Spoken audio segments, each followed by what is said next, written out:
அஸ்ஸலாமு அலைக்கும் காய்ஸ். இன்றைக்கி வீடியோவில் நாங்கள் எத்தையும் பார்க்க போகிறோண்டால் பேக்கரி ஸ்டைலில் எப்படி எங்களுக்கு எங்கள் வீட்லேயே சாஃப்ட் பன் செஞ்சு கொள்ளையிலும் அப்படின்னு சொல்லித்தான். ஓகே, பன்னுக்கான டோவை ரெடி பண்ணதுக்கு 3 கப் அளவு நான் கோதுமை மாவு எடுத்துருச்சு. அதில் 1/2 டீஸ்பூன் உப்பும் 1 டீஸ்பூன் சீனியும் சேர்த்துக்கோங்க. இப்போ மாவை நல்லா மிக்ஸ் பண்ணி எடுத்துக்கொள்ளணும். நான் இந்த வீடியோவில் சொல்லிய ஒரு டிப்ஸையும் நீங்கள் நோட் பண்ணி வச்சுக்கோங்க, அது உங்களுக்கும் யூஸ்ஃபுல்லாக இருக்கும். நெக்ஸ்ட் நான் 3/4 கப் அளவு பால் எடுத்துருச்சு. அதில் ஈஸ்ட் ஒரு கரண்டியும் சீனி ஒரு கரண்டியும் சேர்த்து நல்லா மிக்ஸ் பண்ணிக்கொள்ளணும். நாங்கள் எடுக்கிய பால் உணவாக இருக்கணும். நல்லா சூடாக இருந்தாலும் ஈஸ்ட் ஆக்டிவ் ஆகாது. 5 மினிட்ஸுக்கு பிறகு ஈஸ்ட் நல்லா ஆக்டிவ் ஆகி மேலே நுர மாதிரி வந்துருச்சோம். அப்படி வந்தால் தான் அவங்களோட பன் பெர்ஃபெக்டாக வரும். ஆரம்பத்திலே நாங்கள் ஈஸ்ட் ஆக்டிவாக வச்சுருந்தால் எங்களுக்கு பிசைய கொள்ளது லேசாகிருச்சோம். இப்போ அதை நாங்கள் ஆல்ரெடி மிக்ஸ் பண்ணி வச்சுருந்த மாலை ஊற்றி நல்லா கலந்து எடுத்துக்கொள்ளணும். அதோட 40 கிராம் அளவு பட்டரும் மீடியம் சைஸ் ஒரு முட்டையும் நான் சேர்த்துருச்சு. இப்போ எல்லாத்தையும் போட்டு நல்லா பிசைஞ்சு எடுத்துக்கொள்ளணும். இப்போ நாங்கள் மாலை எல்லாத்தையும் சேர்த்து மிக்ஸ் பண்ணி எடுத்துக்கொண்டேன். இப்போ இதுக்கு பிறகு தான் நாங்கள் மாவை நல்லா வெளியே எடுத்து நல்லா பிசைஞ்சு எடுக்க போகிறது. இப்போ வெளியே எடுத்த மாவை நல்லா இழுத்து பிசைஞ்சு எடுத்துக்கொள்ளணும். ஏன்னு கேட்டால் நாங்கள் எந்த அளவு இழுத்து பிசைகிறோம் அந்த அளவுக்கு எங்களோட பன் நல்லா சாஃப்டாக வரும். நல்லா பிசைஞ்சு எடுத்த பிறகு எந்தவித கிரேக்கும் இல்லாமல் அதை ரவுண்டாக்கி எடுத்துக்கொள்ளணும். இப்போ ஒரு பேசனில் ஃபுல்லாக ஆயில் தடவி அதில் நாங்கள் ரெடி பண்ண டோவை போட்டு ஒரு அரை மணித்தியாலம் மாதிரி அதை வெளியே ஸ்டோர் பண்ணிவிட்டு எடுக்க போகிறேன். இப்போ இதை ஒரு லஞ்ச் ஷீட்டால் மூடி கொஞ்சம் சூடான இடத்துல வச்சு எடுங்கோ. அப்போ உங்களோட டோ நல்லா ஆக்டிவ் ஆகி வரும். நாங்கள் இன்றைக்கு பன் செய்ய போகிறது அடுப்பில், அதுவும் மண்ணில். நான் ஃபஸ்ட்டுக்கு இதில் ஒரு மண் சட்டியை வச்சு அதில் மண் போட்டு நல்லா சூடாகிறதுக்கு விட்டுருச்சு. அதை மூடி வச்சிடுங்க. இதே நீங்கள் குக்கர்லேயோ ஓவன்லேயோ செய்கிறண்டால் ஃபஸ்ட்டுக்கு அதை 10 மினிட்ஸுக்கு சூடாக வைங்கோ. ஓகே, பாருங்க இப்போ எங்களோட டோ எவ்வளோ நல்லா ஆக்டிவாகி வந்துருச்சுண்டு. அதை இப்போ வெளியே எடுத்து பிணைஞ்சி எங்களுக்கு தேவையான அளவு கட் பண்ணி எடுத்துக்கொள்ளணும். ரோலிங் பின் வச்சு உருட்ட கொலைக்கு நல்லா ஊண்டி உருட்டிடாமல் லேசாக கொஞ்சம் உருட்டி பெருசாக்கொள்ளிய மட்டுக்கும் நல்ல. இப்போ இதை எனக்கு தேவையான அளவு நான் கட் பண்ணி எடுத்துக்கொண்டேன். வீடியோவில் காட்டிய மாதிரி இந்த மாதிரி ரவுண்ட் ஷேப்புக்கு எல்லாத்தையும் செஞ்சு வச்சுக்கோங்க.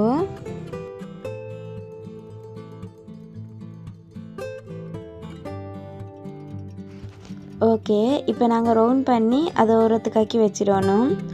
இப்போ நாங்கள் பன்னுக்கான கீமா ரெடி பண்ணோம். அதுக்கு ஃபஸ்ட்டுக்கு நான் 3 கிழங்கு எடுத்துருச்சு.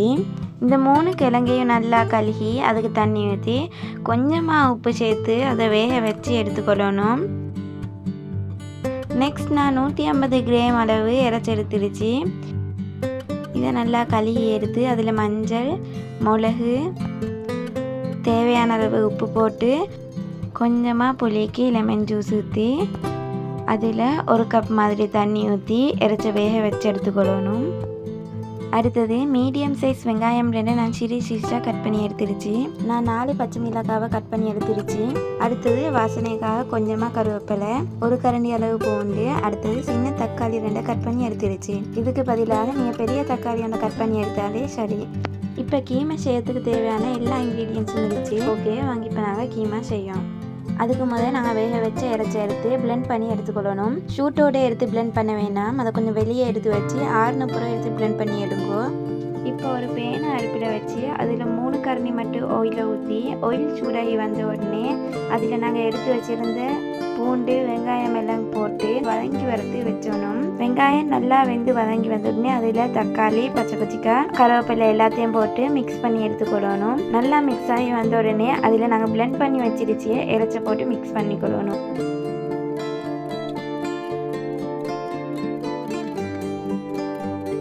இப்போ இறைச்சி கறியோட மிக்ஸ் ஆகி வந்த உடனே அதில் மிளகுத்தூள், மஞ்சத்தூள், உப்புத்தூள் எல்லாம் போட்டு கலந்து எடுத்துக்கொள்ளணும். அதில் நாங்கள் இப்போ எடுத்து வச்சிருச்சு கிழங்கையை போட்டு நல்லா மிக்ஸ் பண்ணி எடுத்துக்கொள்ளணும். இப்போ கிழங்க கறியோடு சேர்த்து நல்லா மிக்ஸ் பண்ணணும். எங்களோட பன்னுக்கான கீமா ரெடி ஆகிட்ட. இப்போ இருந்து நாங்கள் எங்களோட பன்னை செய்யறதுக்கு ஸ்டார்ட் ஆகும்.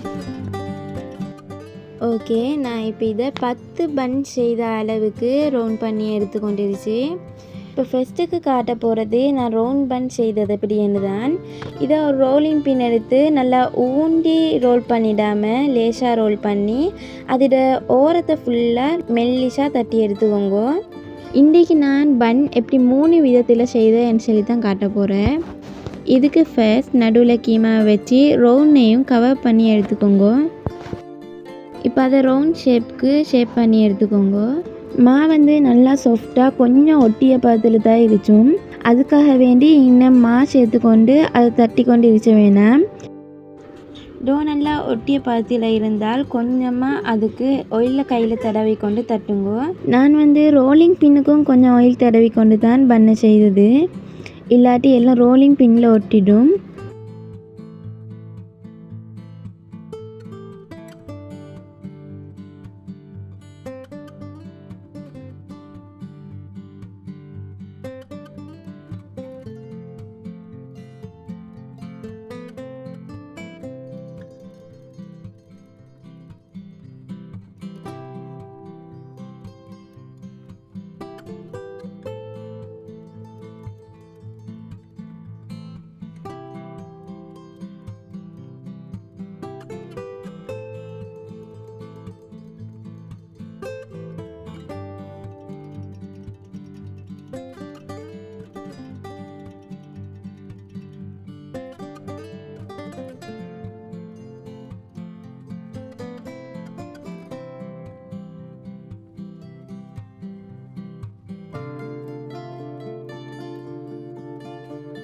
இப்போ நான் ரவுண்ட் ஷேப்புக்கு 3 பன் செஞ்சிருச்சு.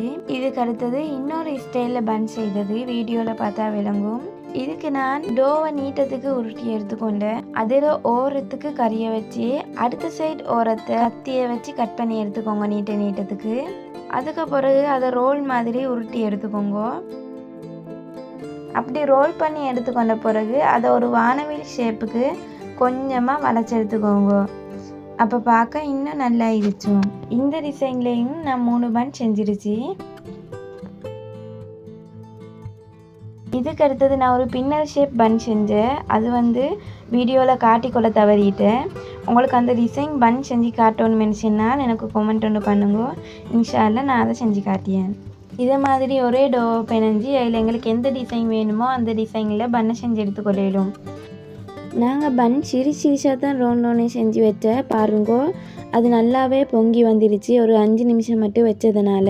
இப்போ இதுக்கு மேலே முட்டையோட மஞ்சள் கருவை எடுத்து பூசணும். அப்படியே உங்களுக்கு முட்டை பூசிய விருப்பம் இல்லாட்டி அது ஒரு ஆப்ஷனல் தான், அதை ஸ்கிப் பண்ணிடுங்க. அதுக்கு பதிலாக உங்களுக்கு பாலும் யூஸ் பண்ணிக்கொள்ளிடும்.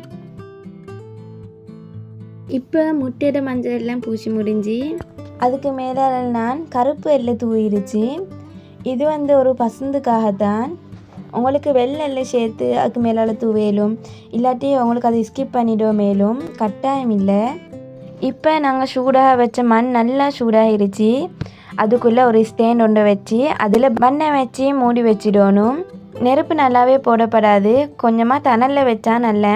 அதே தான் நீங்கள் கேஸில் செய்கிறேன்னு சொன்னால் நெருப்பை கொஞ்சம் சிம்மில் வச்சுக்கொள்ளிய மட்டுக்கும் நல்ல. இப்போ நாங்கள் ஒரு ரோசாப்பூ ஷேப்புக்கு ஒரு பன் செய்ய போகிறேன். அதுக்கு ஃபஸ்ட்டுக்கு டோவை நாங்கள் ரவுண்டுக்கு உருட்டி எடுத்துக்கொள்ளணும். அதுக்கு பிறகு அதில் நடுவில் கீமாவை வச்சு 4 சைடுக்கும் கட் பண்ணி விடணும். 4 சைட்டையும் நல்லா கட் பண்ணியல்ல, ஓரளவு கட் பண்ணி அதை வீடியோவில் காட்டிய மாதிரி மாற்றி மாற்றி ஒட்டி விடணும். இதை மாதிரி செஞ்ச பிறகு லாஸ்ட்டுக்கு அதில் ஒரு இதிலையும் கொஞ்சமாக விரித்து விட்டுடணும். ஓகே, இப்போ ரோசாப்பூ பன் ஜாயா வந்துருச்சு. ரோசாப்பூ 2 மெத்தடில் செய்யலும். இது நான் காட்டி தந்த ஈஸி மெத்தட். அடுத்தது இல்லாட்டி ரவுண்ட் 5 ரவுண்ட் வச்சு அதில் நடுவு கீமா வச்சு உருட்டி எடுத்துக்கொள்ளிய, அதுவும் இன்னொரு மெத்தட். அதை நான் வேறு வீடியோவில் உங்களுக்கு காட்டியேன். இப்போ நாங்கள் எல்லா பன்னுக்குமே முட்டையோட மஞ்சளை பூசிட்டு அதுக்கு மேலால் கருப்பெல்லையும் தூவி ரெடி பண்ணி வச்சுக்கொள்ளணும். அதுக்கு பிறகு 3 அடுப்பில் வச்சு எடுத்துக்கோங்க. இப்போ பாருங்க, நாங்கள் அடுப்பில் வச்ச பன் ஜாயா நல்லா சாஃப்டாக பெருசாகி வந்துருச்சு. இப்போ அதுக்கு மேலால் நாங்கள் பன்னை எடுத்த உடனே அதில் சூடு இறங்கும் போது அதில் வந்து நல்லா பட்டரை எடுத்து பூசிக்கொள்ளணும். அப்போ தான் பன் இன்னும் நல்லா சாஃப்டாக வரது. பட்டரை பூசினோடனே அது தானாகவே உருகிடும். ஏண்டா பன் சூடாக இருச்சு சுட்டி அது சுட்டியும் பன் அடுப்புலேருந்து இறக்கினோடனே நீங்கள் பட்டரை பூசிடுங்க.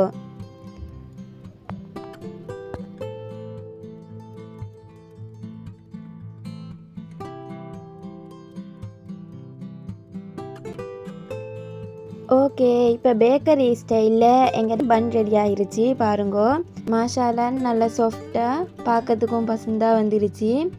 டேஸ்ட்டும் அவ்வளோ ஜாயாயிருச்சு. சில பேர் ரூட்டில் அவன் இல்லை அப்படின்னு சொல்லி செய்யாமல் இருந்துச்சும். இப்போ அவங்களுங்கான அடுப்பில் ட்ரை பண்ணி பாருங்கோ. நான் பேசிக்லேருந்தே எங்களுக்கு சொல்லி தந்துருச்சு. தெரியாதவங்களுக்கு கூட இது செய்யறதுக்கு ஈஸியாக இருக்கும். இப்போ பாருங்கள், நான் ஒரு பன்னிஸை உங்களுக்கு பிச்சு காட்டியேன். நீங்களும் இதை மாதிரி பன் உங்கள் வீட்டில் செஞ்சு பார்த்துட்டு எப்படி இருந்ததுன்னு ஃபீட்பேக் தாங்க இன்ஷா அல்லாஹ்.